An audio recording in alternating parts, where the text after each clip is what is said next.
ബാങ്കിലിട്ടാൽ പലിശക്കുറവ്, share മാർക്കറ്റിലാണെങ്കിൽ പേടി. അപ്പോൾ പിന്നെ എവിടെ പൈസ നിക്ഷേപിക്കും? മാസം തോറും ഒരു നിശ്ചിത വരുമാനം കിട്ടാൻ സാധാരണക്കാർക്ക് ഏറ്റവും വിശ്വസിക്കാവുന്ന ഒരു വഴിയാണ് post office monthly income scheme അഥവാ MIS. 2026 ഇതിന്റെ പലിശയും നിയമങ്ങളും എങ്ങനെയാണെന്ന് നമുക്ക് നോക്കാം. ഇന്ന് നമ്മൾ സംസാരിക്കുന്നത് പോസ്റ്റ് ഓഫീസിലെ 3 അക്കൗണ്ട് സ്ട്രാറ്റജിയെ കുറിച്ചാണ്. അതായത് ഒരു വീട്ടിലെ 2 പേർക്ക് ചേർന്ന് എങ്ങനെ പരമാവധി ലാഭം ഉണ്ടാക്കാം എന്നതിനെ കുറിച്ച്. 2026 ഏപ്രിൽ മാസത്തെ കണക്ക് പ്രകാരം ഇതിന്റെ പലിശ നിരക്ക് 7.4%.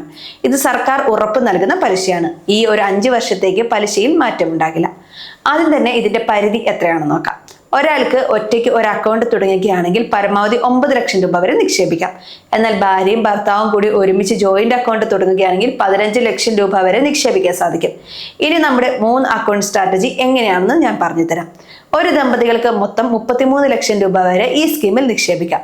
ഇതെങ്ങനെയാണെന്നല്ലേ? ഭാര്യയുടെ പേരിൽ 9 ലക്ഷം, ഭർത്താവിന്റെ പേരിൽ 9 ലക്ഷം, പിന്നെ 2 പേരും ചേർന്ന് ഒരു ജോയിന്റ് അക്കൗണ്ടിൽ 15 ലക്ഷം. ഇങ്ങനെ ചെയ്താൽ മാസം 20,000 രൂപയ്ക്ക് മുകളിൽ നിങ്ങൾക്ക് കൃത്യമായി പലിശ മാത്രം കിട്ടും. വീട്ടിലെ ചിലവുകൾക്ക് ഇത് വലിയൊരു സഹായകവുമാകും. 10 വയസ്സിന് മുകളിലുള്ള കുട്ടികളുടെ പേരിലും അക്കൗണ്ട് തുടങ്ങാം. ഇതിൽ 3 ലക്ഷം രൂപ വരെ നിക്ഷേപിക്കാം.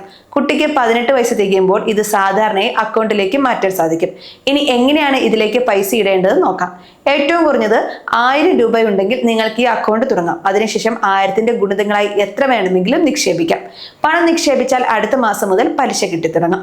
ഈ പലിശ തുക നിങ്ങളുടെ പോസ്റ്റ് ഓഫീസ് സേവിങ്സ് അക്കൗണ്ടിലേക്ക് നേരിട്ട് വരും. അവിടെ നിന്ന് നിങ്ങൾക്ക് ATM വഴിയോ മറ്റോ പണം എടുക്കാം. പലരും ചോദിക്കുന്ന ഒരു കാര്യമാണ്, ഈ പണം ഇടയ്ക്ക് വെച്ച് പിൻവലിക്കാൻ പറ്റുമോ എന്ന്. പൈസ നിക്ഷേപിച്ച് 1 വർഷം തികയുന്നതിന് മുൻപ് പിൻവലിക്കാൻ പറ്റില്ല. 1 വർഷം കഴിഞ്ഞാൽ പണം എടുക്കാം, പക്ഷെ ചെറിയൊരു പിഴ നൽകേണ്ടി വരും.